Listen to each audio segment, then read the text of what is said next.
Salut à tous. On reprend notre cours d'ingénierie de fondation. On est toujours sur le chapitre 3 là, capacité ultime de fondation superficielle. Et cette vidéo, ce cours va être le dernier pour ce chapitre numéro 3. Et le prochain chapitre va être toujours sur les capacités, capacités ultimes de fondation superficielle.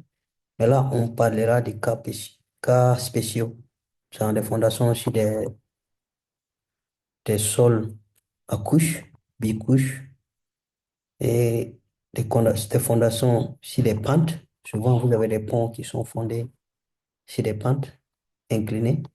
Voilà, ce sont des choses comme ça qu'on va faire à partir de la prochaine vidéo, à partir du prochain cours. OK? Chapitre 4. Donc, pour le moment, on est toujours sur le chapitre 3 et c'est le dernier cas qu'on va voir aujourd'hui. Et ce dernier cas-là, la partie numéro 12 du chapitre, ça parle des fondations qui sont soumises à des charges excentriques et inclinées en même temps.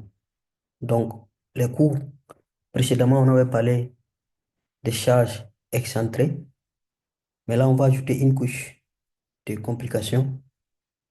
La charge, elle est en même temps excentrée, mais elle est aussi inclinée en même temps.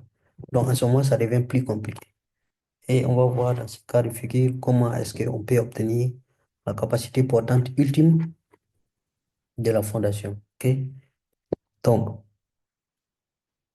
et comme je disais, les fondations sont souvent soumises, fondations superficielles soumises à des charges excentriques et puis inclinées. Voici une figure qui permet d'illustrer un peu ce de quoi euh, nous avons affaire ici. Donc, voici notre fondation qui est là. Et voici le poids, la force qui arrive, la charge qui arrive sur la fondation. Dans ce cas, vous voyez un autre cas ici, la force est là.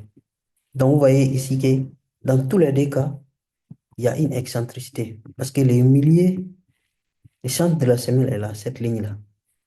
Ici aussi, cette ligne. Vous voyez que le point d'application des forces, la résultante des forces, est excentré. Ce n'est pas au centre. Là aussi, c'est pareil, ce n'est pas au centre. Donc, ce que vous avez ici comme différence, c'est quoi? C'est que dans ces cas-là, vous voyez, l'inclinaison de la force est vers le centre de la semelle. Alors que là, l'inclinaison de la force est n'est pas vers le centre. Il s'éloigne du centre, ok? En dehors comme ça, du centre de la semelle, ok? Donc, il y a une différence. Il y a une différence. Donc, c'est ce qu'on va voir ici. Dans chaque cas, comment déterminer la capacité portante ultime de notre semelle. Donc, B ici, c'est juste la largeur, hein? Donc, ça, je pense que vous connaissez déjà. Et ici, c'est l'excentricité. Donc, entre les points d'application des résistances de force et puis le milieu de la semelle. Ça aussi, c'est connu déjà. Maintenant, Q, U et I, E pour excentricité, I pour inclinaison. Donc, ça, c'est la capacité portante ultime dans le cas d'une semelle inclinée et puis excentrée. Voilà. Donc, on va voir comment obtenir ce Q, U et I. C'est ça l'objectif ici.